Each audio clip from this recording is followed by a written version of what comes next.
عليكم ورحمة الله وبركاته. الحمد لله والصلاة والسلام على رسول الله. أما بعد. பெரியவர்களே, அன்பு சகோதரர்களே, இஸ்லாமிய ஹிஜ்ரி நாட்காட்டி சம்பந்தமான கருத்து பரிமாற்றத்திற்காகவும் இது சம்பந்தமாக நாங்கள் ஹிஜ்ரி கமிட்டி சர்வ 15 வருடங்களாக நாங்கள் இவற்றை ஆய்வு செய்வோமோ அவற்றை உங்கள் மத்தியிலே சமர்ப்பிப்பதற்காகவும் ஏற்பாடு செய்யப்பட்டுள்ள இந்த அழகிய நிகழ்ச்சிக்கு வருகை கொண்டுள்ள உங்களை எல்லாம் சந்திப்பதில் மிக்க மகிழ்ச்சி அடைகிறோம். அல்ஹம்துலில்லாஹ். குறிப்பாக இந்த அழகிய ஏற்பாட்டை செய்வதற்காக அக்குழுவை தௌஹீத் ஜமாத் நிர்வாகிகளுக்கு நாங்கள் நன்றி தரப்பட்டுள்ளோம்.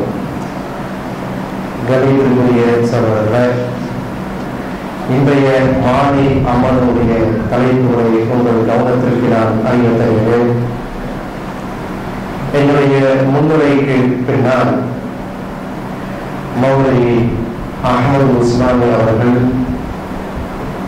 குர்ஆன் சுன்னா வழியில ஒரு நாளுடைய ஆரம்பம் இது ஃபஜ்ரா மஹரிபா என்ற அந்த விடயங்களுக்கு குர்ஆன் சுன்னாவிலிருந்து தக்க ஆதாரங்களை சமர்ப்பித்து ஒரு நாளுடைய துவக்கம் ஃபஜ்ர் நாள் என்பதை உங்கள் மத்தியிலே தெளிவுபடுத்துவார்கள்.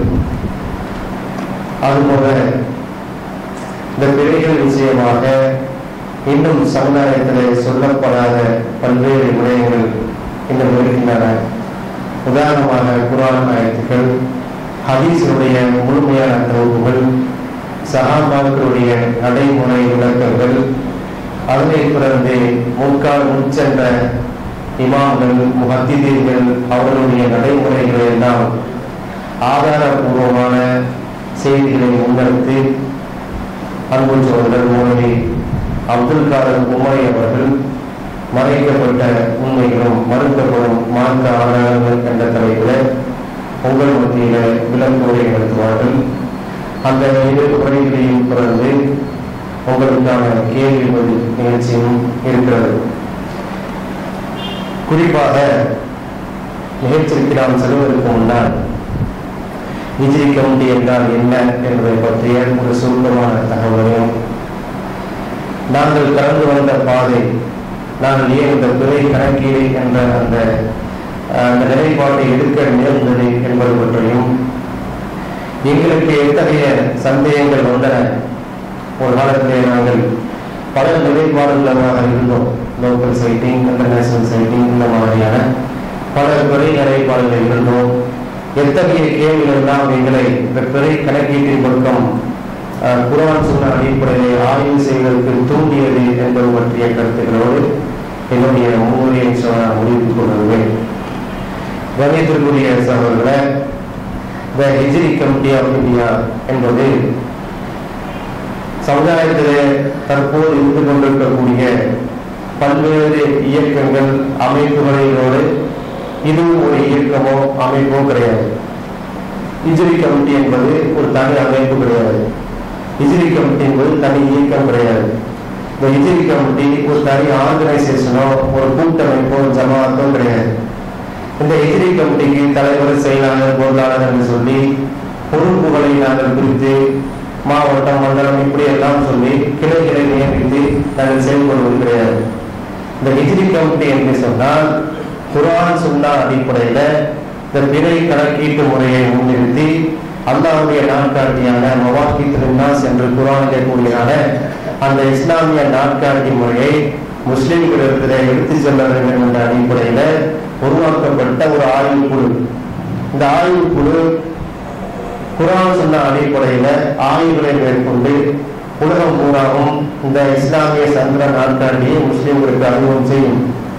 இதை நான் சொல்வது ஏன் என்று சொன்னால், நாம யார், ஹிஜ்ரி கமிட்டி நிலைப்பாடு என்ன, ஹிஜ்ரி கமிட்டி எத்தகைய நிலைப்பாடுகளை முன்னெடுத்து சென்று கொண்டிருக்கிறது என்பதை அறியாமல் நாம் என்னதான் நம்ம பயன் பண்ணி இழப்புரை நிகழ்த்தினாலும் கடைசியாக எங்கே நிற்கும் என்று சொன்னால், நீங்களும் தனியாக இயக்கம் இருக்கிற சமுதாயத்துல இருக்கிற விடவு பண்ணான்னு சொல்லி நீங்களும் ஒரு 10 பேரை கூட்டிட்டு போய் கடற்கரையிலையோ ஒரு மைதானத்திலேயோ தஞ்சாவூர் வைக்க சொல்றீங்க. அப்ப உங்களுக்கு அவங்களுக்கு என்ன டிஃபரன்ஸ் இருக்கு என்பது கருத்து பரிமாற்றங்கள் வந்துவிடக் கூடாது என்பதற்காக நான் இதை தெளிவுபடுத்தினேன். தமிழகத்திற்குரிய இந்த இஸ்லாமிய சந்திர நாட்காட்டி, இஸ்லாமிய ஹிஜ்ரி நாட்காட்டி விஷயத்துல இந்த ஹிஜ்ரி கமிட்டி என்ன செய்யாது, பொதுமக்களிடம் சென்று நாங்கள் இதை பிரச்சாரம் செய்கிறோம், இதை விழிப்புணர்வு செய்கிறோம், இந்த நாட்காட்டிக்காக நாம் உழைத்துக் கொண்டிருக்கிறோம், எனவே நீங்கள் பொருளாதார உதவி செய்யுங்கள் என்று வசூல் செய்ய மாட்டோம். பொதுமக்கள்கிட்ட போய் இந்த கான்செப்டை சொல்லி நாங்கள் என்ன செய்ய மாட்டோம், வசூல் செய்ய மாட்டோம்.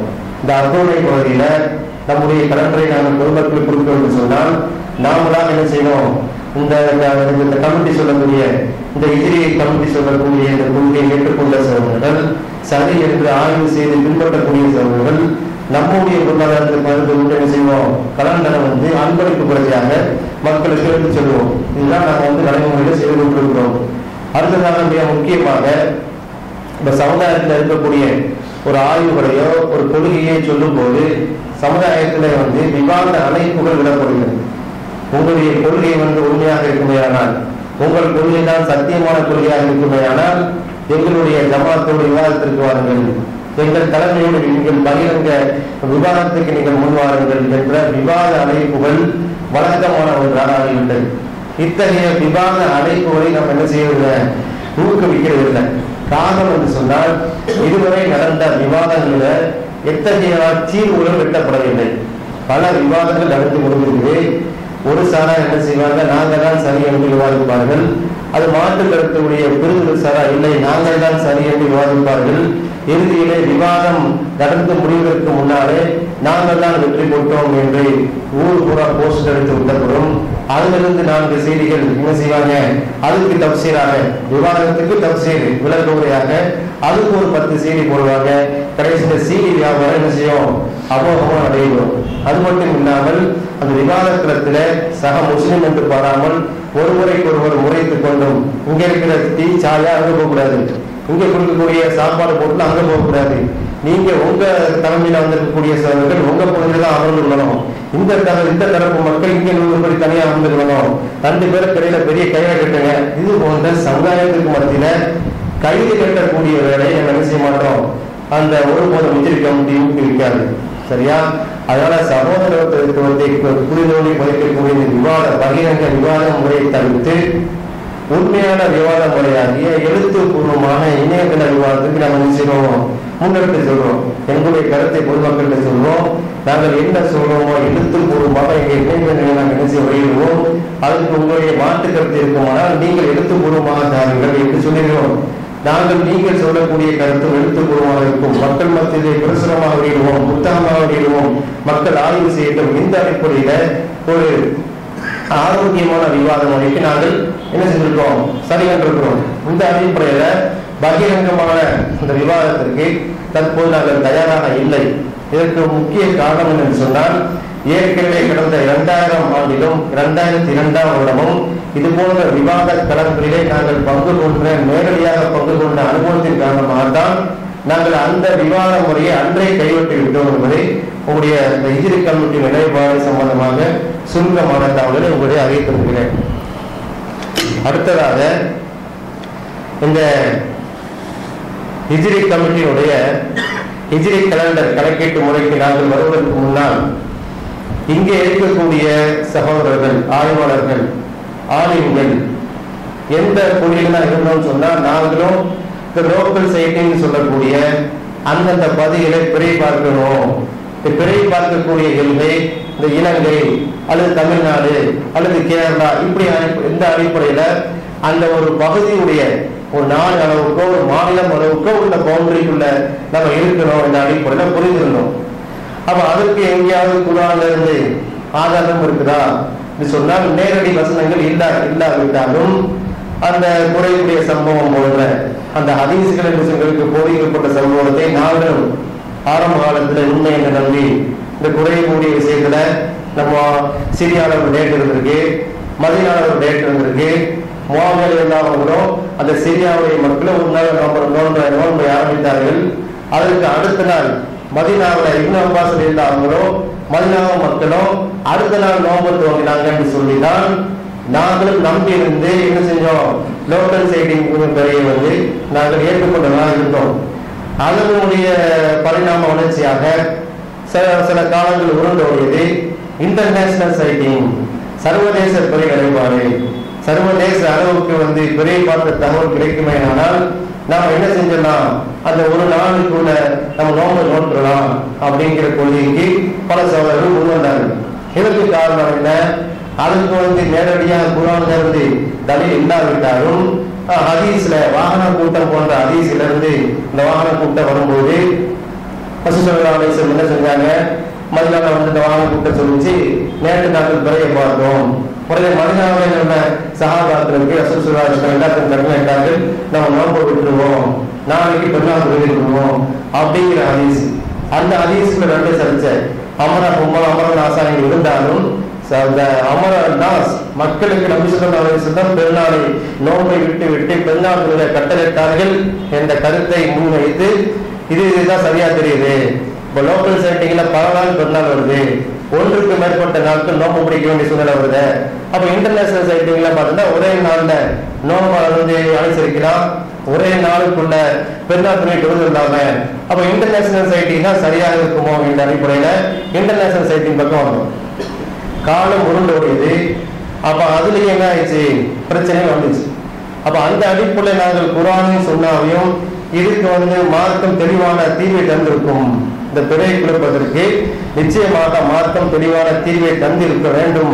குர்ஆன்ல வந்து நேரடியாக அல்லாஹ் கட்டளை இட்டிருப்பான், நபி ஸல்லல்லாஹு அலைஹி வஸல்லம் அவருடைய வாழ்க்கை நடைமுறையிலே இதற்கு ஆதாரம் நிச்சயமாக இருக்கும் என்ற ஒரு ஆப்டிமிஸ்டிக் வே, அதாவது ஒரு தூர நோக்கு பார்வையோடு ஒரு பாசிட்டிவ் அப்ரோச்சோடு நாங்கள் சிந்தித்து பார்க்கையில பல்வேறு உண்மையை நாங்கள் கண்டறிந்து கொண்ட மதங்கள்தான். அதன் அடிப்படையில பிறைகள் குறித்து நேரடியாக சொல்லப்பட்ட குர்ஆனுடைய வசனங்களை நாம் பார்க்கும்போது அதில் முக்கியமாக ஒரு 3 வசனங்களை மட்டும் உங்கள் கவனத்திற்கு அறிய தருகிறேன். அதில் பிறையை குறித்து நோன்பு அது பெருநாள் என்று இல்லாமல் பிறைகளை குறித்து அல்லாஹ் சுப்ஹானஹு வ தஆலா பல்வேறு விதமான இதையெல்லாம் தாண்டிய ஒரு விஷயமாகிய நாட்காட்டி கலண்டர் சிஸ்டத்தை பிறையில் வைத்திருக்கிறார் என்பதை நாங்கள் அறிந்து கொண்டோம். வெறுமனே இந்த பிறை விஷயம் நோன்புக்கும் பெருநாள் கொண்டாடுவதற்கும் இல்லாமல் இந்த மனித குலத்திற்கே நாட்காட்டியாக வைத்திருக்கிறான் என்பதை அந்த குர்ஆனுடைய வசனங்களோடாக நாம் அவர் அறிந்து கொண்ட மதங்கள் தான். அதன் அடிப்படையிலே முதலாவது வசனமாகிய சூரத்துல் பக்ராவுடைய 189வது வசனம், யஸ்அலூனக அனில் அஹில்லா குல் ஹிய மவாகித்து லின்னாஸி வல் ஹஜ். பிறைகள் குறித்து உம்மிடம் கேட்கிறார்கள், நீர் கூறும் அவை மக்களுக்கு தேவைகளுக்காகவும் ஹஜ்ஜுக்காகவும் உள்ளன என்ற அந்த வசனம் எங்களை சற்று திரும்பி பார்க்க வைத்தது. இது சம்பந்தமாக அப்ப பிறைகள் வந்து மக்களுக்கு தேதின்னு சொன்னா, காலம் காட்டின்னு சொன்னா, நாள் காட்டின்னு சொன்னால் அப்போ காலத்தை காட்ட வேண்டும்.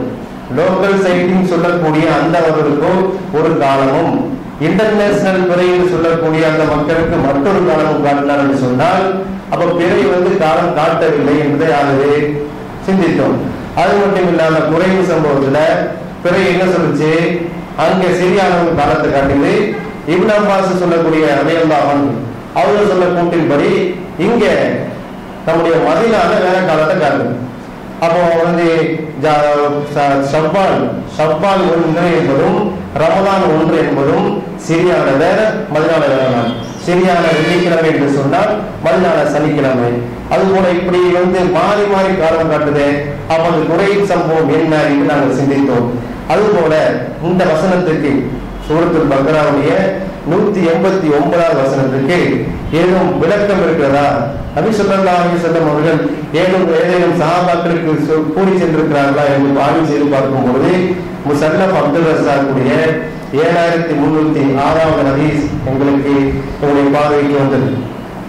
அதுல அல்லாஹ்வுடைய தூதர் ஸல்லல்லாஹு அலைஹி வஸல்லம் என்ன சொல்கிறார் என்று சொன்னால், சூரத்துல் பக்ராவுடைய அதே ஆயத்து, அந்த ஆயத்தினுடைய அந்த சொற்றாளர்களை கையாண்டு அதற்கு விளக்க உரைகள் போல ஸல்லல்லாஹு அலைஹி வஸல்லம் அவர்கள் கூறியுள்ளதை நீங்கள் கவனிக்கலாம்.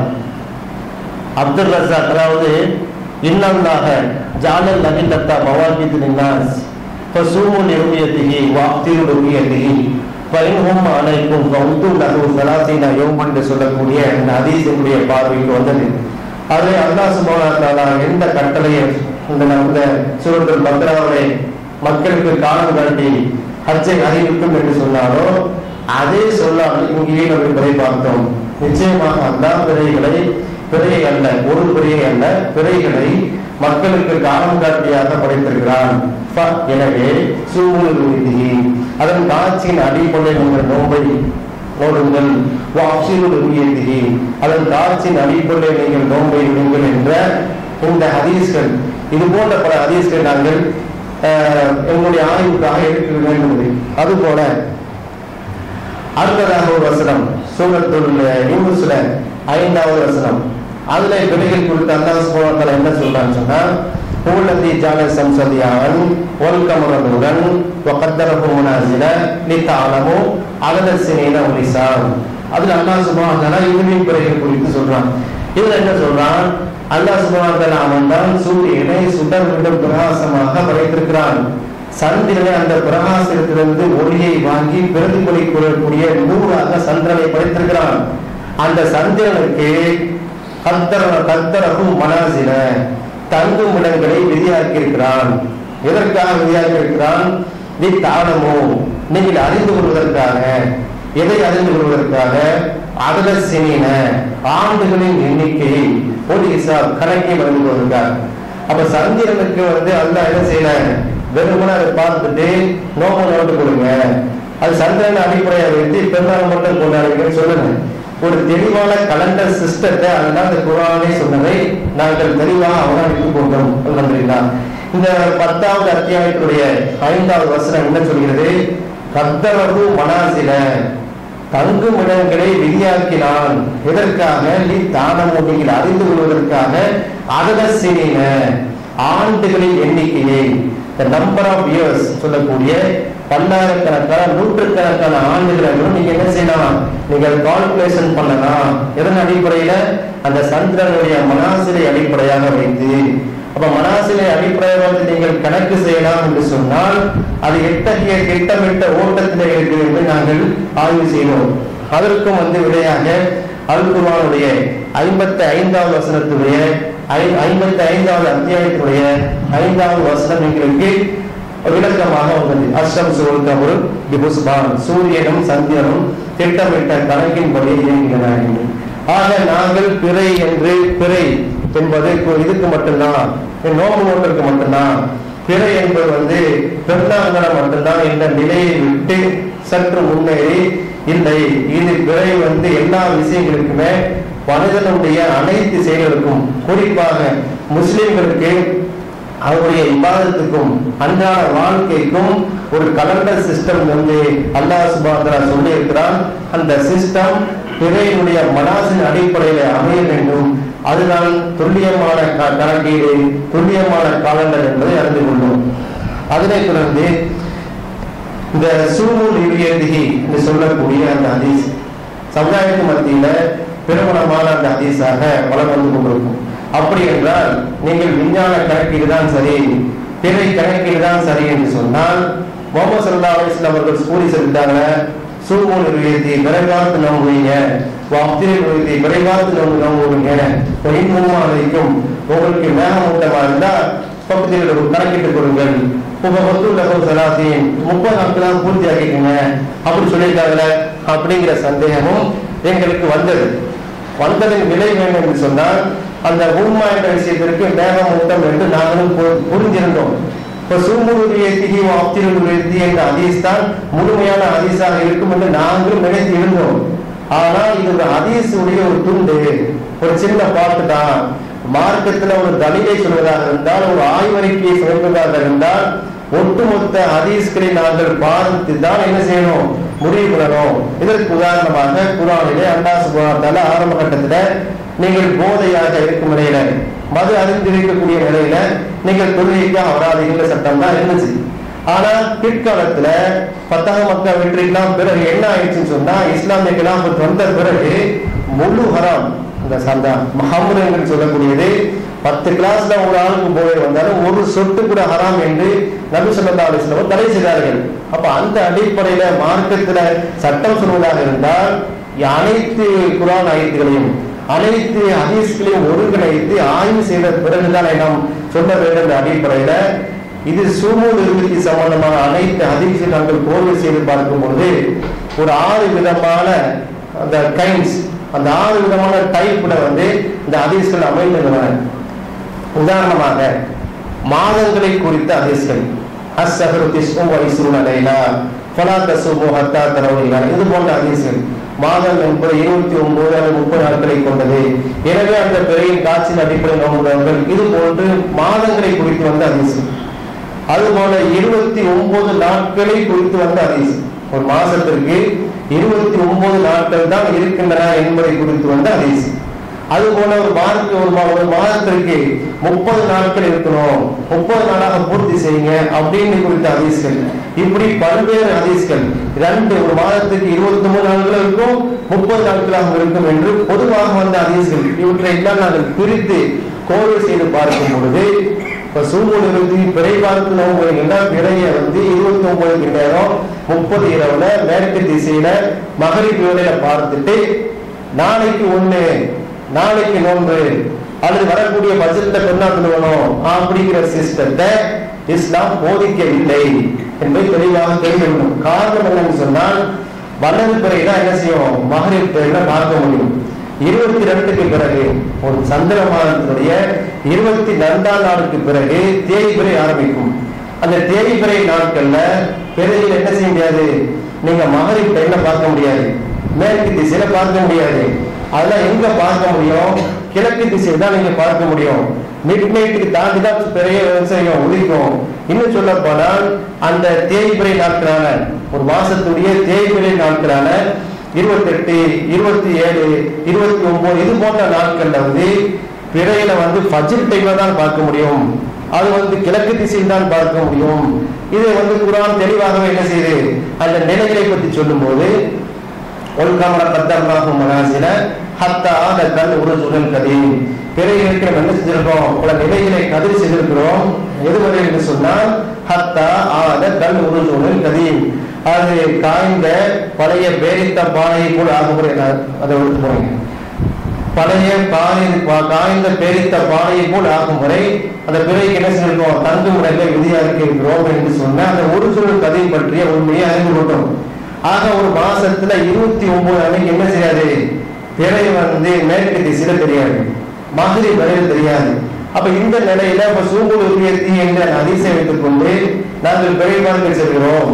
அந்த பிறை பார்க்கக்கூடிய அந்த பவுண்டரி லோக்கல் எங்க நாடு அளவுக்கு இருக்கும், எங்க பகுதி அளவுக்கு இருக்கும் என்று சொன்னால் தெரியாத பிறையை, இப்படி தெரியாத பிறையை, பார்க்க முடியாத பிறையை பார்க்க முடியாத நேரத்துல வஹீயோடு தொடர்புடைய அல்லாஹ்வுடைய தூதர் முஹம்மது ஸல்லல்லாஹு அலைஹி வஸல்லம் அவர்கள் இந்த உம்மத்துக்கு கற்று தந்திருப்பார்களா? நிச்சயமாக இது இருக்க முடியாது. இல்லை, சஹாபாக்கள் நிறைவேறுகிறோ அல்லாஹ்வுடைய தூதரை கட்ட இருக்கிறோ 29 பின்னரும் 30 இரவு மேற்கு திசையில மகரிப் பிறையை பார்த்துட்டு அதுக்கு அடுத்து வரக்கூடிய நாளிலிருந்து புதிய மாதத்தை ஆரம்பித்துக் கொள்ளுங்கள் என்பதற்கு ஒரு சஹீஹான ஹதீஸ் இல்லை. இதுதான் உண்மையான நிலை மக்களே. ஆக எத்தனையோ விஷயங்கள் நாங்கள் கடந்து வந்த பாதையை சொல்லுவாங்க என்றால் பல்வேறு விஷயங்களை எங்கள் மீது பல கேள்விகள் எங்களுக்கே வந்துச்சு. உதாரணமா பாருங்களேன், நாங்க இப்படி சொல்லும் போது என்னன்னா அந்த வாகன கூட்ட ஹதீஸ், இந்த வாகன கூட்ட ஹதீஸிலிருந்து மிக பிரபலமாக இந்தியாவில் இலங்கையிலும் உலமாக்கள் என்ன செஞ்சாங்கன்னா மிக பிரபலமாக மக்கள் மத்திய எடுத்து சொன்னாங்க. இந்த வாகன கூட்ட ஹதீஸ் என்ன எங்க இருக்குது, இந்த அபு உமைர் என்று சொல்லக்கூடியவர் அறிவிக்கிறாரு. இந்த வாகன கூட்ட ஹதீஸ அபு உமைர் சொல்லக்கூடிய அறிவிக்கிறாரு. அபூதாவுது இடம்பெறக்கூடிய 1159 ஹதீஸ். இதுல என்ன சொல்லப்பட்டிருக்கு, இந்த ஷோபா அறிவிக்கிறாங்க. ஒரு பயண கூட்டம் நபி ஸல்லல்லாஹு அலைஹி வஸல்லம் அவர்கள் நேற்று பிறையை கண்டதாக சாட்சி கூறுறாங்க.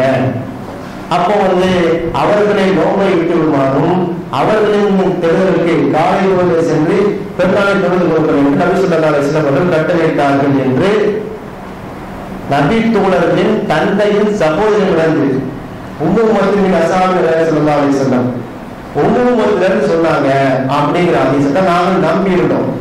அந்த ஹதீஸுடைய ஆய்வுக்கு நாம் செல்லும் பொழுது பல்வேறு உண்மைகள் எனக்கு என்ன செஞ்சு எங்களுக்கு அறிய வந்துச்சு. உதாரணமாக இந்த ஹதீஸ் என்று சொன்னால் முதலாவதாக ஒரு ஹதீஸை யார் அறிவிக்க வேண்டும்? சஹாபி அறிவிக்க வேண்டும். இந்த ஹதீஸ்ல சஹாபியுடைய பேரே கிடையாது. சரியா? அந்த ஹதீஸ்ல ஒரு சஹாபி அறிவித்த சஹாபியுடைய பேர் இல்லை. பொதுவாக வழி தோன்றது தான் இருக்கு. சரி, இந்த ஹதீஸை அறிவிக்கிறாங்க, அவங்க யாருன்னு பார்த்தா அபு உமைர் இருக்கு. அபு உமைர் யாரு? சஹாபியா? சஹாபி. சரி, தாபியா? தாபி இல்லை. தாபில கூட 4வது தபக்கான்னு சொல்லப்படுது. தபா தாபிக்கால் நெருக்கமானவர். அப்ப அவருடைய வரலாறு என்ன என்று பார்க்கும்போது அவர் மஜ்ஹூலான நபர், அவரை பற்றி எந்த விவரங்களும் இல்லை. 2வது பாயிண்ட். 3வது இந்த ஹதீஸை பதிவு செய்தாங்க. 3 பேர் பதிவு செய்தாங்க. 1 ஷுஅபா, 2வது ஹுசைன், 3வது அபு அவான். அந்த ஷுஅபாங்கிறவங்க என்னன்னா யாருட்ட அபு உமைர் அபு பிஸ்ர்ட்ட சொல்றாரு, தனித்து அறிவிக்கிறாரு.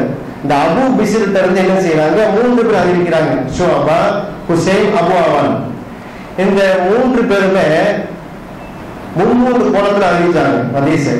ஷுஅபா அறிவிக்கிறாங்க, அவர்களுக்கு கட்டளிட்டாங்க. ஹுசைன் அறிவித்தாங்க, மக்களை கட்டளிட்டாங்க. அபு அவான அறிவிச்சாங்க, 2க்குமே கட்டளிட்டாங்க. அது பைஹக்கிமா அபு அவானுடைய அந்த ரிவாயத்தை லைஃப்னு தட்டிட்டாங்க. அப்ப நிக்கிறது ஷோபாவுடைய கருத்தும் ஹுசைனுடைய கருத்தும். ஷோபா என்ன செய்யறாங்க? அமரகம். ஹுசைன் அமர்நாஸ். இந்த ஹதீஸை வைத்துக் கொண்டுதான் லோக்கல் சைட்டுக்கு அமரகம் வச்சு ஆதாரம். பாத்தீங்கன்னா ராண கூட்டம் வந்துச்சு, சாட்சி சொல்றாங்க, நீங்க நோம்ப விடுங்க, உங்க பெண்ணா தொலைக்கு நீங்க போங்க. ரசூல் என்ன செஞ்சாங்க? கட்டளை இட்டார்கள். அதனால ஒவ்வொரு பகுதியும் நோம்பு இருக்கும், ஒவ்வொரு பகுதியும் என்ன செய்யலாம்? பெண்ணா விடலாம். அதுக்கு ஆதாரம் வாகன கூட்ட அறிவிப்பு, ஷோபாவுடைய அறிவிப்பு. அது போல இல்ல சர்வதேச லெவலுக்கு என்ன இருக்கும்? பெரிய எடுத்துக்கொள்ளலாம். அமரன் நாஸ் சொல்லி என்ன செஞ்சாங்க? ஹுசைன் அறிவிச்சுட்டாங்க. வாகன கூட்டம் எத்தனை கிலோமீட்டர் தலில அந்த ஹதீஸ்ல இல்ல. எவ்வளவு தூரம் பிரயாணம் பண்ணி வந்தாங்க அந்த கிலோமீட்டர் அளந்து சொல்லவில்லை. அதனால தகவல் எங்கிருந்து வந்தாலும் ஏற்றுக்கொள்ளலாம். காரணம் ஹுசைனுடைய ரிவாயத்து. அமரன் நாஸ் மக்களுக்கு கட்டளையிட்டார்கள். ஒட்டுமொத்த சஹாபாக்கள் என்ன செஞ்சாங்க? நோன்பை விட்டுருங்கன்னு சொன்னாங்க. இப்படித்தான் என்ன செய்யப்பட்டுச்சு? சமுதாயத்துல மக்களுக்கு பயிற்றுவிக்கப்பட்டது. நாம என்ன கேட்டோம்னு சொன்னா, சரி நாம சம்பவம் நடந்திருக்கு. மதீனால சஹாபாக்கள் அனைவரும் கூடி இருக்கிறாங்க.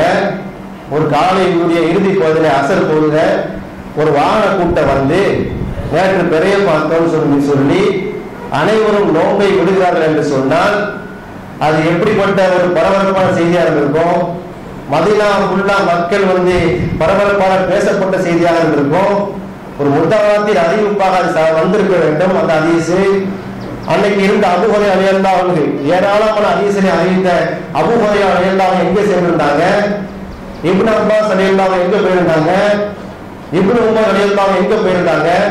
எந்த சஹாபாக்களும் அறிவிக்காத விஷயத்தை அபூ உமைர் என்று சொல்லக்கூடிய யாரென்று அறியப்படாத ஒரு மஜ்ஹூலான நபர் அறிவிக்கிறார் என்று சொன்னால் அந்த ஹதீஸ்களை ஆய்வாளர்களை முர்சல் என்று கூறியிருக்கையில முர்சல் தொடர்பு அறிந்த சம்பவம் என்று ஹதீஸ்களை ஆய்வாளர்களே சொல்லிவிட்ட பிறகு இந்த ஹதீஸை தூக்கி வைத்துக் கொண்டு, இந்த சம்பவத்தை தூக்கி வைத்துக் கொண்டு இல்ல இது லோக்கல் சைட்டிங், இது இன்டர்நேஷனல் சைட்டிங் என்று சொன்னால் அப்போ அல்லாஹ்வுடைய கலண்டர் சிஸ்டம்ங்கிற அந்த பிறை விஷயத்தை கீழே போட்டுட்டு எது மேலங்க இருக்குது?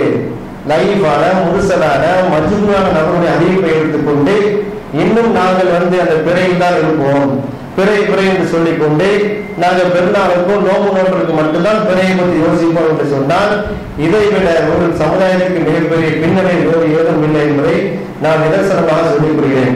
கணியத்திற்குரியவர்கள, அப்போ இந்த மாதிரி ஹதீஸ்கள் ஹதீஸ்களை நாம் இன்னும் இன்டெப்தா சொல்வதாக இருந்தால் குறைந்தது 1 மணி தியானமாக வேணும்.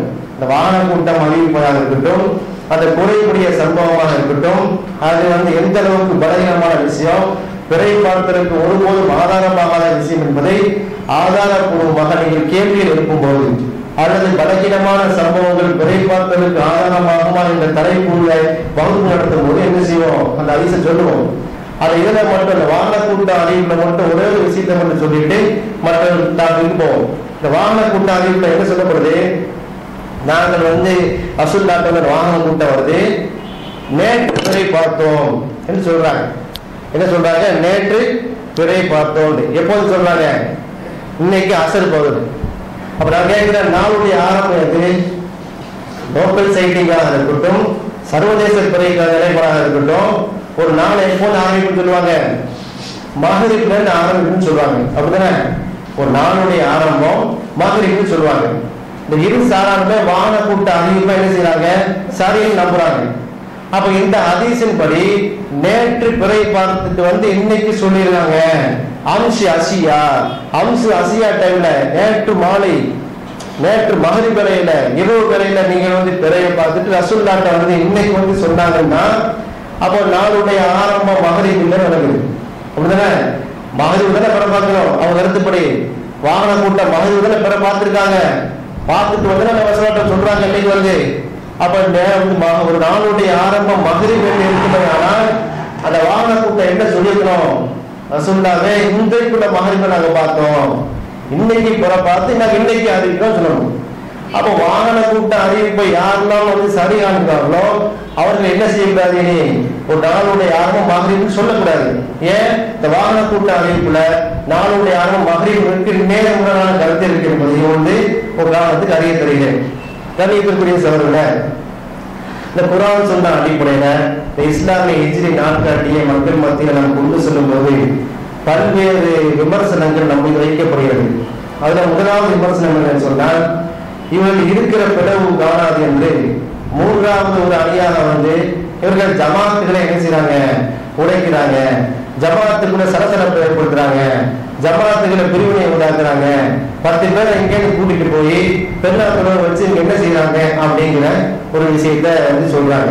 அப்ப நாம கேட்கிறோம், இந்த ஹிஜ்ரி கமிட்டியுடைய ஹிஜ்ரி கான்செப்ட் சொல்றதுனாலதான் ஜமாத்து உடையுதா? அப்ப எல்லாரும் மற்ற விஷயங்கள்லாம் ஒட்டுமொத்தமாக ஜமாத்துகள்லாம் ஒற்றுமையாக இருக்கிறாங்களா? நான் கேட்கிறேன். அவங்க ஒற்றுமையாக இருக்கிறாங்க என்று சொன்னால் லோக்கல் சைட்டிங் இன்டர்நேஷனல் இருக்கக்கூடாது, ஒரு சைட்டிங் தானே இருக்க வேண்டும். லோக்கல் சைட்டிங்கே ஒரு காலத்துல எப்படி இருந்துச்சு, தமிழகத்துல மத்திய அதாவது பகுதி பிறை, தத்தம் பகுதி பிறை, மண்டல பிறை, மாவட்ட பிறை, மாநில பிறை, தேசிய பிறை, சர்வதேச பிறை, சவுதி பிறை, இப்படி பல பிறைகள் இருக்கிற இன்னும் இருந்துட்டு இருக்கிற ஒரு சில பகுதியில் இருக்கிற தமிழ்நாட்டுல. அப்ப எல்லாமே ஒரு பெல்ட்டுக்கு எல்லாருமே ஒரு அணியில இருந்து ஹிஜ்ரி நாட்காட்டி சம்பந்தமாக கணக்கீடு சம்பந்தமான சகோதரர்கள் தொழும் போதுதான் ஓரளவுக்கு அந்த வாதம் என்ன செய்யும், ஒரு கருத்தை உண்டு சொல்லும். அப்போ எல்லாமே இருக்கிற ஆட்களெல்லாம் தப்பு பிற விஷயத்துல இதுக்கு மட்டும் சொல்லல, பிற நாட்டில் நிறைய விஷயங்கள் அது இருக்குது, நாட்காட்டியுடைய சிஸ்டம் கலண்டர் சிஸ்டத்தை எல்லாம் சொல்றான்னு நம்ம சொல்லும் போது ஜமாத்தை உடைக்கிறோம் என்ற ஒரு விஷயம் ஒரு தவறான ஒரு பிழையான வாதம். இன்னும் சொல்ல போனால் ஹிஜ்ரி கமிட்டியுடைய தமிழகத்தை பொறுத்தவரையில நம்முடைய ஈத்கால தான் என்ன செய்யறாங்க, பல்வேறு ஜமாத் சகோதரர்களும் பல்வேறு கொள்கையை சேர்ந்த சகோதரர்களும் சங்கமிக்கக்கூடிய சகோதரத்துவ ஈத்காவாக நம்ம ஈத்கா வழங்குகிற என்பதை நாங்கள் என்ன செஞ்சோம், நிதர்சனமாக கண்டு கொண்டிருக்கிறோம். ஆக நம்முடைய நோக்கம் எந்த ஜமாத்தை குறை சொல்லும் நோக்கம் அல்ல, நம்முடைய நோக்கம் எந்த ஜமாத்தை பிறகுபடுத்தும் நோக்கம் அல்ல. அல்லாஹ்வுடைய நாட்காட்டியே இந்த சமுதாயம் மறக்கடிக்கப்பட்டிருக்கு. பல்வேறு சூழ்ச்சிகளின் காரணமாக இஸ்லாமிய ஹிஜ்ரி நாட்காட்டி இந்த சமுதாயத்திலிருந்து துடிப்படையப்பட்டிருக்கிறது. கிறிஸ்தவ மத போதகரான போப் கிரிகோரியனுடைய அந்த கலண்டர் எங்கும் வியாபித்திருக்கிறது. பிள்ளைகள் நிறைந்த பல பல மாற்றங்களுக்கு உட்பட்ட அந்த கிரிகோரியன் நாட்காட்டியை முஸ்லிம்கள் கூட தங்களுடைய அன்றாட தேவைகளுக்கு பயன்படுத்தக்கூடிய அளவுக்கு நிலைமை சென்றுவிட்டது. இதை மாற்றி அல்லாஹ்வுடைய நாட்காட்டியாக சொல்லக்கூடிய அல்லாஹ் சொல்லக்கூடிய கத்தர்லாஹு மனாசிலாக அடிப்படையில குறுகிய மவாக்கித்தல் இல்லாத அடிப்படையில சந்தனுடைய படித்தனங்களை தங்குமிடங்களை துல்லியமாக கணக்கிட்டு சஹாபாக்கள் எந்த ஹிஜ்ரி நாட்காட்டியை இந்த உம்மத்திற்கு விட்டு சென்றார்களோ அந்த நாட்காட்டியை மீண்டும் இந்த உம்மத்தை நிலைபெற செய்வதற்கு தான் நாம் பாடுபடுகிறோமே தவிர நம்முடைய ஆய்வறிக்கையை சமர்ப்பித்து தான் நாம் சென்று கொண்டிருக்கிறோம். எந்த ஜமாத் தலைவர்களையும் உலமாக்களுடைய நம்ம என்ன செய்யறோம், நாங்கள் எவ்வளவு ஆய்வு செஞ்சிருக்கிறோம், நீங்கள் படியுங்கள், இது சரியாக இருந்தால் ஏற்றுக்கொள்ளுங்கள், தவறாக இருந்தால் சுட்டி காட்டுங்கள் என்று நம்முடைய ஆய்வறிக்கையை சமர்ப்பிக்க தவிர ஜமாத்துகளை என்ன செய்யல, பிளவுபடுத்தவில்லை. இரண்டாவதாக அந்த பிறையை பார்க்கவே வேணாம்னு சொல்றாங்க. பிறையை பார்க்கவே வேண்டாம் என்று சொல்ற அடுத்த குற்றச்சாட்டு. நாம பிறையை பார்க்கிறாங்கன்னு சொல்லல, பிறைகளை கவனிங்கள் சொல்கிறோம். ஒரு மாதத்தினுடைய அனைத்து பிறைகளையும் பாருங்கள், மிக கவனமான அவதானியங்கள். ஒவ்வொரு பிறையும் எந்த மனாசில இருக்குன்னு பாருங்க, எந்த அந்த அகிலா எந்த டேட்டை காமிக்குங்கிறது பாருங்க. ஃபர்ஸ்ட் குவார்டர் எங்க வருது, முதல் கால் பகுதி நிலை, அந்த பௌர்ணமி எந்த கிழமையில வருது, எந்த டேட்ல வருது, அது கூட இறுதி கால் பகுதி நிலை எந்த டேட்ல வருது. ஒரு சொல் கதைன்னு சொல்லக்கூடிய புறக்கண்களுக்கு தெரியக்கூடிய பிறையினுடைய இறுதி படித்தரம் எப்போது வருது என்று பாருங்கள். அமாவாசை என்று சொல்லக்கூடிய ஜியோசென்ட்ரிக் கன்ஜங்ஷன் டே, புவி மைய சங்கமானால் எந்த தினத்திலே வருது என்பதை குறிப்பிடுத்திக் கொள்ளுங்கள் என்று சொல்லி ஒரு மாதத்தினுடைய அனைத்து பிறை வடிவங்களையும் கவனமாக அவதானித்து குறிப்பிடுத்து வாருங்கள் என்று சொல்கிறோம். அப்ப நமக்கு பேர் என்னது, இவங்க பிறையில பார்க்கணும்னு சொல்றாங்க.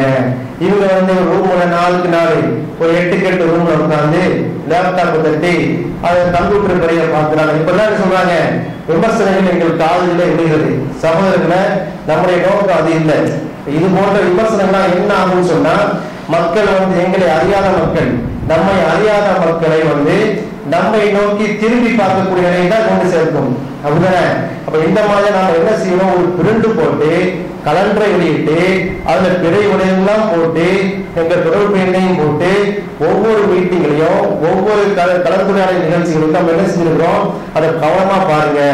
எங்களுடைய கலண்டரை எடுத்துக்கொண்டு போங்க, நீங்க பிறை வடிவங்களை பாருங்க, சரியா வரதா பாருங்க, அமாவாசை அன்னைக்கு அமாவாசையா இருக்கான்னு பாருங்க, பௌர்ணமி அன்னைக்கு பௌர்ணமியா இருக்கா பாருங்க என்று பிறைகளை கவனமாக அவதானிக்க நாங்கள் தூண்டுகிறோமே அல்லாமல் பிறையை பார்ப்பதை என்ன செய்யல, நாங்கள் மறுக்கவில்லை என்பதை நான் பதிவு செய்து கொள்கிறேன். அடுத்ததாக அடுத்த ஒரு குற்றச்சாட்டு, இவங்க பிறை கணிப்பு கொள்கை நுஜூமியா கொள்கையில இருக்கிறாங்க அப்படின்னு. உங்க நாட்டுல கணிப்புன்னா என்னன்னு தெரியல.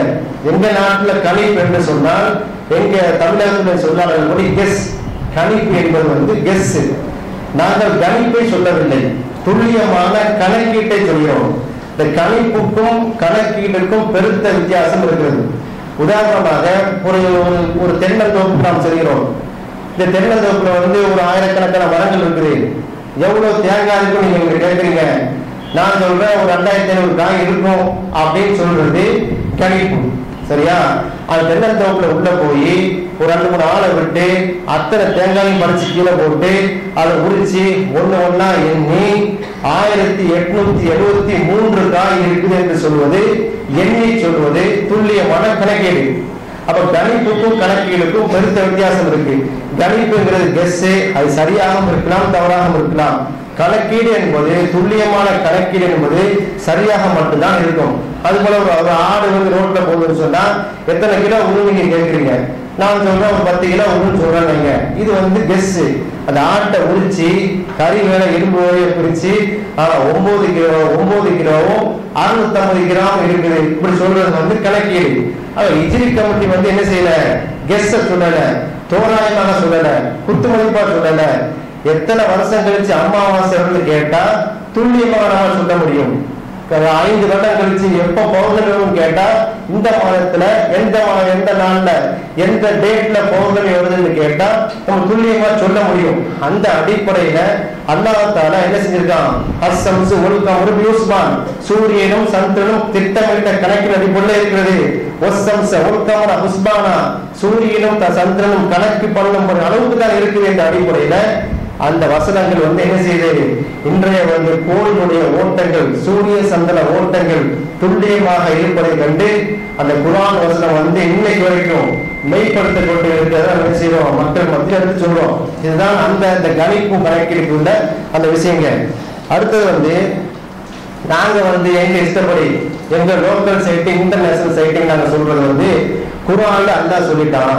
இப்ப மண் சரித மின்கும் முஸ்தஹர பொலிசுமோ, யார் மாதத்தை அடைகிறாரோ அவர் நோம்பு நோட்டு கொள்ளட்டும்.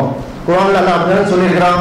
சூரத்துல் பக்ரால 189 வசனத்தை அப்படின்னு சொல்லி வாழ வைக்கிறாங்க. ஆக மண் சகித மின்கும் ஷஹர பள்ளி சுமுன்னு சொன்னால் இப்ப இலங்கையில வந்து முஸ்லிம்கள் இருக்கிறாங்க. அப்ப இந்த இலங்கையில வந்து யார மாதத்தை அடைகிறாரோ அவர் நோக்கு நோட்டு கொள்ளட்டும்னு சொன்னால் அட்லீஸ்ட் இலங்கை புறாவது அடையுவேன். அடையிலேயே ஒரு வீட்டுக்குள்ள 3 பண்ணல வந்து தெரியும், ஒரு வீட்டுக்குள்ள 3 நோக்குல வந்திருக்குது. அப்ப இந்த அதிச குரானாயத்தை ஆதாரமா வைத்து லோக்கல் சைட்டுக்காரங்க இன்டர்நேஷனல் சைட்டுக்காரங்க வந்து ஆமா அந்த குரானாயத்தின் அடிப்பட்டு அவங்க செயல்படுறாங்க என்று சொல்லி பொருத்தி போறாங்களா? இல்லையே, நாங்க சொல்லக்கூடிய நிலைப்பட சரின்னு சொல்றாங்க. அப்போ மனுஷகில மின்குமுஷான பள்ளியசுங்கிறது வந்து அதை சொல்லவில்லை. அந்த மாதம் வந்து அடைகிறார்கள் என்று சொன்னால் வெள்ளிக்கிழமை நாம் எப்படி அடைகிறோம்? 24 மணித்தியாலங்கள் கொண்ட இந்த வெள்ளிக்கிழமையை நாம் எப்படி அடைகிறோம்? கிழக்கு பகுதியில் உள்ள நாளிலிருந்து ஆரம்பித்து மேற்கு பகுதியில் உள்ள நாடுகள் வரை சீராக அடைகிறோமா இல்லையா? 24 மணி நேரத்துக்குள்ள அடைகிறோமா இல்லையா? அதுபோல் தான் அடைய வேண்டும். ஆனா பெருநாளுக்கு மட்டும் என்ன ஆகிறது? ஒரு வெள்ளிக்கிழமை ஷவ்வால் 1 என்று சொன்னால் ஷவ்வால் 1 அப்படியே நிற்குது. வெள்ளி சனி ஞாயிறு மட்டும் 3 நாட்களுக்கு போயிருக்கு. ஆனா ஷவ்வால் 1 மாற மாட்டிருக்கு. அப்ப இது ஒரு கலண்டர் சிஸ்டமா? நிச்சயமா கிடையாது. இன்னைக்கு வந்து மே மாசம் 3ஆம் தேதி ஞாயிற்றுக்கிழமை என்று சொன்னால் மே மாசம் 3ஆம் தேதி எங்கெல்லாம் போய் இருக்குதோ அது ஞாயிற்றுக்கிழமையா இருக்கணும். ஞாயிற்றுக்கிழமை எங்கெல்லாம் இருக்குதோ அது மே மாசம் 3ஆம் தேதி தான் இருக்கணும். அதெல்லாம் கலண்டரு, அதெல்லாம் யூனிஃபார்ம் அதெல்லாம் இருக்கணும். ஆனா முஸ்லீம்களுடைய கலண்டர் எப்படி இருக்குது? லோக்கல் சைட்டின் பிரகாரம் இன்னைக்கு வந்து ஷவ்வால் 1 பெருநாள் வெள்ளிக்கிழமை என்று சொன்னால் மற்ற சராவுக்கு சனிக்கிழமையா இருக்கு, இன்னொரு சராவுக்கு ஞாயிற்றுக்கிழமையா இருக்கு. ஆனா ஷவ்வால் 1 மட்டும் என்ன செய்யறதில்லை, மாறுறது இல்லை. இது தவறு என்று சொல்கிறோம். எப்படி என்று சொன்னால் அந்த நம்முடைய வெள்ளிக்கிழமை என்ற ஜும்மா தொழுகையை முதல்ல யாரும் சொல்றா?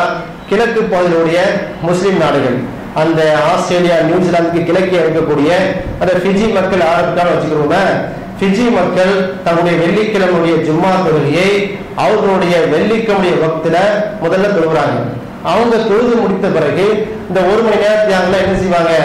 நியூசிலாந்து முஸ்லிம்கள் வந்து அவர்களை தொடர்ந்து தொழுவாங்க அந்த வெள்ளிக்கிழமையில அவங்களுடைய வக்துல. நியூசிலாந்துக்கு பிறகு ஆஸ்திரேலியா முஸ்லிம்கள் தொழுவாங்க அவங்களுடைய வக்துல. ஆஸ்திரேலியாவுக்கு பிறகு ஜப்பான், ஜப்பானுக்கு பிறகு ஈஸ்டர்ன் ரஷ்யா, ரஷ்யாவுடைய கிழக்கு பகுதி, அதன் பிறகு சிங்கப்பூர், அதன் பிறகு மலேசியா, அதன் பிறகு பங்களாதேஷ், அதன் பிறகு இலங்கை முஸ்லிம்கள் உங்களுடைய வக்துல உங்களுடைய வெள்ளிக்கிழமையில உங்களுடைய வக்துல நீங்க என்ன செய்வீங்க? நீங்க ஜும்மா தொழுவீங்க. இலங்கை முஸ்லிம்கள் தொழுத பிறகு இந்திய முஸ்லிம்கள், இந்தியாவுக்கு பிறகு பாகிஸ்தான், பாகிஸ்தான் பிறகு சவுதி அரேபியா, சவுதி அரேபியா முடிந்த பிறகு ஆப்பிரிக்கா, ஆப்பிரிக்கா பிறகு ஐரோப்பா, ஐரோப்பாவுக்கு பிறகு அமெரிக்க முஸ்லிம்கள், அமெரிக்க முஸ்லிம்கள் தொழுத பிறகு அலாஸ்கா, அலாஸ்கா முஸ்லிம்கள் தொழுத பிறகு அமெரிக்கன் சமோவா என்று கிழக்கிலிருந்து ஆரம்பிச்சு மேற்கு வரைக்கும் உள்ள முஸ்லிம்கள் ஜும்மாவுடைய தொழுகையை, அந்த வெள்ளிக்கிழமையுடைய ஜும்மாவுடைய தொழுகையை 24 மணி நேரத்திற்குள் தொழிய முடியும் என்று சொன்னால் அந்த இதை முடிய தொழ முடியாது. நம்முடைய பெருநாள் தொழுகையை அப்ப 22 மணி நேரத்தில் ஜும்மா தொழுகிறோமா? இல்லையே. அப்ப மன்சகில மின்குமுஷான பள்ளியோசம் சொன்னால் நீங்கள் மாதத்தை அடைவார்கள். யார் அடைவா? அந்த கிழக்கு பகுதி மக்கள் அடைவார்கள்.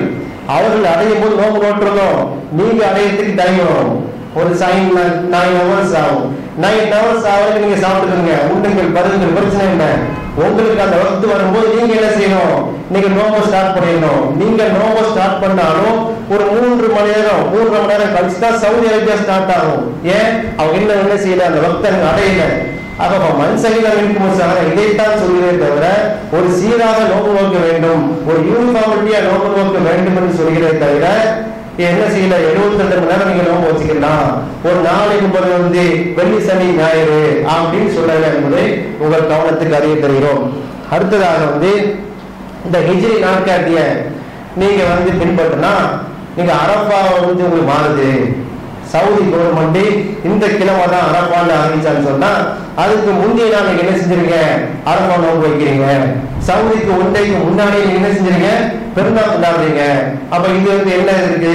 அரஃபாலேயே வந்து மக்கள் இல்ல, நீங்க எப்படி அரஃபா நோம்பு வைப்பீங்க? அது மாதிரி நீங்க வந்து உங்க காலண்டரை பின்பற்றி அங்க சவுதிக்கு போனீங்கன்னா நீங்க எப்படி கழுவுவீங்க? இப்படிப்பட்ட கேள்விதான் கேட்கப்படுது. நம்ம என்ன கேட்கிறோம்?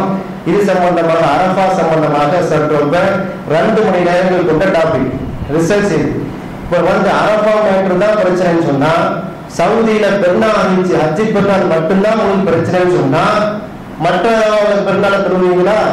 நம்ம இந்த கேள்வி கேட்கிறோம்.